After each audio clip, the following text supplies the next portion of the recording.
You've been in rehearsals for the new show. Actually, we just played our first show on Saturday night in Dunedin. Oh wow! How did it go? Went really well, actually. Yeah. Great turnout and big tech setup. Took us 2 days to get all that set up. But it was a very good first show, I thought. Yeah. Tell me, how does the show operate? How you've got chamber music this time and movies and cinema. Yeah. Well, the new album is it kind of tips into orchestral and classical music, or modern classical music pretty heavily, and it's the first. Yes, it's essentially my first orchestral album, really. Although it does have moments that are similar to previous releases, but I recorded a large string section for the album and lots of different pianos around the country to get the right sound. So there's a big orchestral element to the shows. We have a string section, but I also have an 8-piece band. And I guess the most technical aspect of the show is I wanted to work with a whole bunch of visual artists and collaborate on each piece for the show. So we've integrated like lots of screens and lasers and other little tricks and things to make it kind of a bit more interesting for the audience. So but you say visual artists. Who are you working with? Well, John Baxter, he's Auckland-based from Perceptual Engineering. He's taken on most of it, but the idea originally came from. I just wanted to do something different. Like previous shows, we've had just one big screen. Wanted to move away from the narrative-based visuals into something a little bit more dynamic that was completely interlocked with the music. So I approached John, and then we approached Richard Taylor at Weta Workshop to help us build some of the set for it. Right. He came on board, which was very enthusiastic about it, and then it kind of all led from there. I worked with Matt Pitt and Joseph Michael and people like what's his name? I'm just trying to think. Mark G, who's an astrophotographer, world-renowned astrophotographer, who happens to live in Miramar. Wow. So a whole bunch of interesting artists, really, and it's all in sync with the music. Yeah, so Weta, this would be partly your connection with your recent project, Dr. Gorbot's Invaders. Yes, yeah. Well, I know Richard reasonably well, and my wife actually works with Richard as well. So right. That's why I approached him. But I may have approached him anyway. Maybe he was more enthusiastic because he knew us. I think he was. So there's a bit of a connection. So you've been, it's been 5 years since Stories from Elsewhere came out. But you haven't been sitting on your laurels. I know that. You've been writing quite a lot of music for a number of projects, including that film. Has all that sort of informed, I guess, the music that you've written for this particular project? Yeah, I think definitely. I mean, I really just took a break from writing my own music over the last maybe the first 4 years. Honestly, like I was just working on soundtracks and everything from writing, like a theme park roller coaster ride. I wrote an orchestral score for that, and I've been working on this game that Weta Workshop has been developing with Magic Leap called Invaders, which is a mixed reality game. I've been working on and off that for the last 2 years, and we've just wrapped up on that. And film in between, and some television and advertising, and just kind of another planetarium shows, and just lots of multimedia and film, moving image stuff, really. And I really enjoy doing that because it's always a challenge, and you get to work in different genres and you really push yourself. So I hadn't really been thinking about new music at all until Mikey Tucker from Loot, a record label, came to me and said, "Hey, if we get some funding to do this album, would you do it?" And I said, "Well, yeah, I'll do it, but I'd like to do something a bit different, something that was a bit more filmic and cinematic." So yes, and then after banging my head against a wall for about 2 months trying to write some ideas, which wasn't very successful, it all started to flow, really. And and I think most of it was written and recorded in about 6 months. So what inspired this one? I mean, the music, when I sort of listen to it without having a narrative to it, is it's hard to pitch. It's hard to sort of figure where you're at. But I remember Standing in Silence was inspired by a visit to India, and Stories from Elsewhere had a similar sort of ideas behind it. What's the theme for this one? Well, I mean, it doesn't really have a theme. I was thinking a lot about because and previously when I've written music, it's just been over a long period of time, and it's just all kind of come together as a kind of cohesive bunch of material that works as the sum of all its parts, I guess. But this time I really had to put my head down and try and get it done because I had a deadline.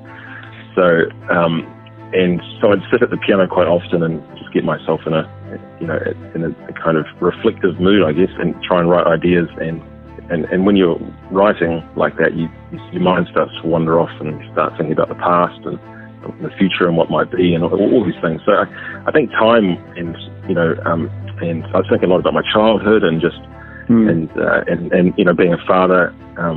You think a lot about your kids, and every beautiful special moment you have with them is fleeting, and it's gone instantly, and it just becomes a memory. And so I guess that's where the title came, A Quiet Divide, which is really about our relationship with the past, I guess. Yeah, there's definitely, you can certainly see that even in the opening track. I mean, it's called Elegy for the Past, and it seems to be like you say, a sort of stirring of memory there, and even the next one, The Absence of You, is that like a death or a loss or a... Oh, not really. I mean, I just liked the title on that one. It's just the title I came up with. I'd love to say that I had some. I mean, when I was working on it, I was kind of thinking about,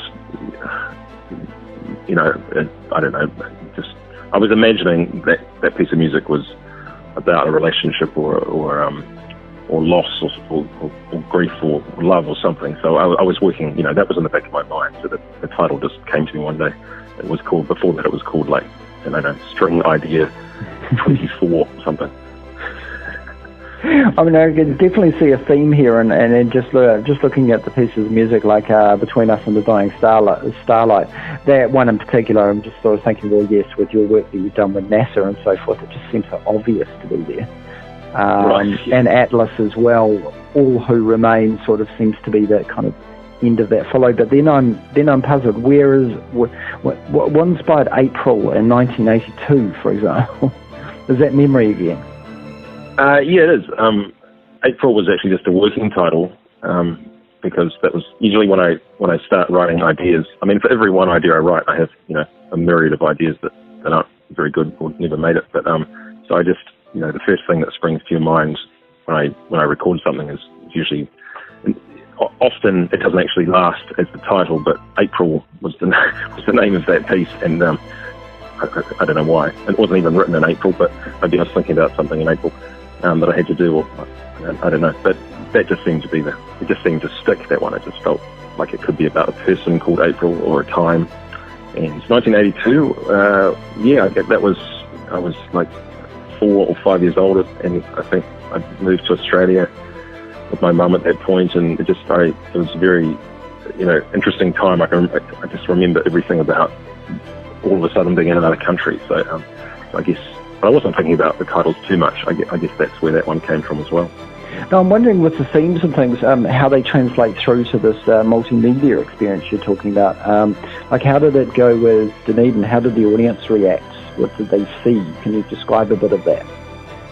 I think it's kind of hard to explain until you see the show, but we use I don't want to give too much away, but no. We used three meshes of, it's called Ghost Mesh, and it creates an illusion, and it's kind of around the band. So what it does is that when you don't project on it, you don't notice it's there, and when you do project on it, it creates almost a ghostly projection, which so you can have figures kind of dancing around the band, so it's when you're on stage, you don't really notice it as much. You just see it as light and colour, but when you're away from the stage looking at it, it becomes it's quite mesmerising, I think. The feedback we had from the show was fantastic. People seem to be they seem to connect to what was happening. I mean, it's a dynamic show. There are moments of kind of just big atmospheric soundscapes, and there are very classical moments, orchestral moments with just piano and strings, and then there are some quite bigger, epic kind of electronic moments towards the end of the show. And so we try and take the audience on a ride. And that was the first time we tested. That was the first time we tested the new show out at the Art Festival there, and it seemed to it seemed to work really well. I think the choice of tracks and the flow of it. Yeah, and it went well. Who have you got alongside for your band, for your orchestra for this? So the orchestra is made up of local players from Stroma and the NZSO. We're not officially using, they're just players we've hired, but they're all fantastic players. So the 14-piece string section for Wellington, and then in the band there's 8 of us. So we have Anna Edgington, who's a beautiful local vocalist, recently moved here from the UK, and Ed Ziccolo, who's worked with me on previous synth player, synth god, I like to call him, and Steve Bremner on drums and percussion, and Grant Myhill on percussion. Rashi Malik, my wife, plays the piano parts, and Ed plays some piano as well. Who else is in the band? My goodness. Jeff Boyle on board? Yes, Jeff's on board. Yeah, he's from Jacob, isn't he? He is, yeah, and we've worked on. He played a little bit on the album as well. Yeah. And the previous couple of albums, he's been involved in those as well. So I feel like I'm missing someone. Yeah, Joel Holland, was he? No, he wasn't on board the helped. Yeah, he co-produced the track with the album. Right. Yeah. Okay. Yeah, he's a man in demand. Yes. Indeed. So there's how many on stage in terms of a band? It all varies around the country, but in Wellington, at the Michael Fowler Centre, we will have, do the math, we have 14, so 24 people. Wow. On stage. Wow, that's a good size. So the Michael Fowler Centre is actually going to be an interesting space, isn't it? Because it's a very round sort of sound, and although the stage is at one end, it tends to project out, quite a different from some of the other theatres. Would that be a challenge? We are lucky that we have Chris Tate on sound, and he is just honestly one of New Zealand's best soundmen, and he just did such an incredible job in Dunedin. It just sounded amazing. So we're very lucky to have him. So I think he'll deal with it pretty well. It actually works really well for us, the Michael Fowler Centre, as far as the stage layout goes. I mean, in the past, when we played at the Opera House and theatres like that, that works because it was just one single, screen. But so it kind of works sitting back into the stage. But the Michael Fowler Centre is very open, so that should work pretty well with this visual rig, I think. Oh, that'd be good, because normally if you're sitting in the wrong place or something, you can't see anything. So well, this show's designed so it should look pretty great wherever you're sitting. Yeah. Which would be cool. Even if you don't like the sound of it, it should look incredible. That's for sure. I can guarantee that. How will you operate are you one of the band, or are you a conductor, or because this is no, Ewan Clark is conducting the strings. I play synths and samples. I also play a lot of guitar, atmospheric guitar, and ukulele, and other bits and bobs. Yeah. Oh, okay. So you're just one of the band members this time. Yeah. How does it feel to sort of see this thing come to life? Because I mean, it was in your head before, and to some degree quite rushed in terms of the way that you operated in the past. Well, it was always, like the previous shows, they've been really well received that we've done, but I've always wanted to kind of carry on with the vision and the scale of the shows, and it's just very tricky because you need bums on seats. To pay for these shows costs a lot of money to put on. Yeah. Because of the production levels. So, and that's why I don't play often. I'm asked to play, sometimes I'm asked to play gigs and things, but I only like doing it with, I want it to be kind of big and grand and have the right people on stage that, and just, so I want it to be the best experience for the audience, really. So that's why I don't play it very often. But I couldn't have done this without Luke and Mikey Tucker, because he, it's his vision as well, and he's always really backed and believes in my music right from the beginning. So it's great to finally get it to this kind of level where we're touring, a pretty big show around the country. Yeah. Thanks, Mike. Anyway, let's talk bums on seats. When's the show on? It's in Wellington. It's coming to Wellington shortly, isn't it? And then it goes elsewhere. So we just played in Dunedin on the weekend, and the Wellington show is at the Michael Fowler Centre on the 12th of October, Friday, I believe. So that's it's not far away. Less than a couple of weeks, and tickets selling pretty well, I think. So that's good. And then we play then we're at the Nelson Arts Festival. I think it's the 20th and 21st of October at the Theatre Royale in Nelson. And it's a smaller scale show because it's a smaller venue, but that should still be quite fun, a bit more intimate, I think. And then we play in Auckland 2 nights, end of October, 26th and 27th at the Q Theatre. Yep, and there's also an album coming out as well, isn't there? So there's not just a theatre experience, you've actually got a full album, as we described. When's that released? Yeah, Quiet Divide, that comes out very shortly. On the 5th of October. Yeah. Okay, will that be physical copy as well? Yes, all the vinyls arrive from New York, and it's CDs as well. Yeah, CDs, vinyl's great. They did a fantastic job on it. Yeah. And all the usual digital outlets, or Spotify. Yeah. A few of the singles are already on Spotify now. Right. Are there videos that are coming as well? Will they be based on the show? So I think after the shows we're going to release a whole bunch of footage or videos, that for each track that were used in the shows. Yeah. We're just kind of slowly, scaling it out at the moment. And amassing it.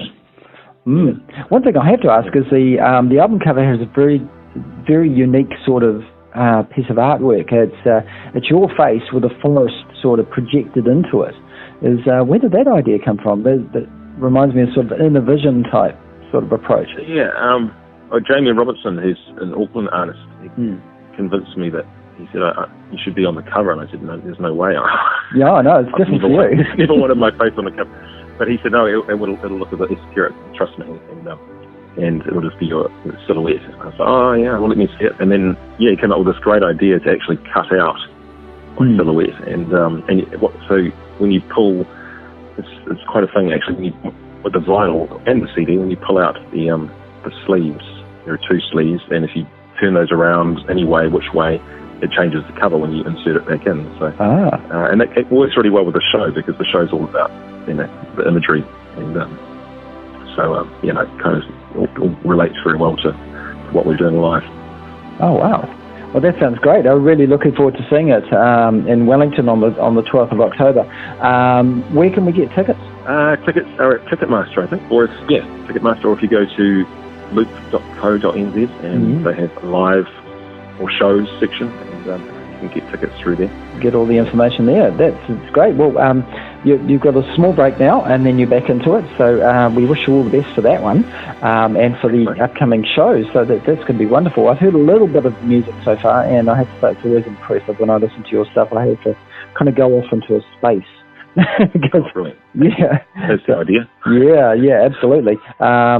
Definitely. So I'm going to have to have proper listen now to really get stuck into it. So thank you so much for your time. Break a leg for the next show, and we'll see you on the 12th. Awesome. Thanks, mate.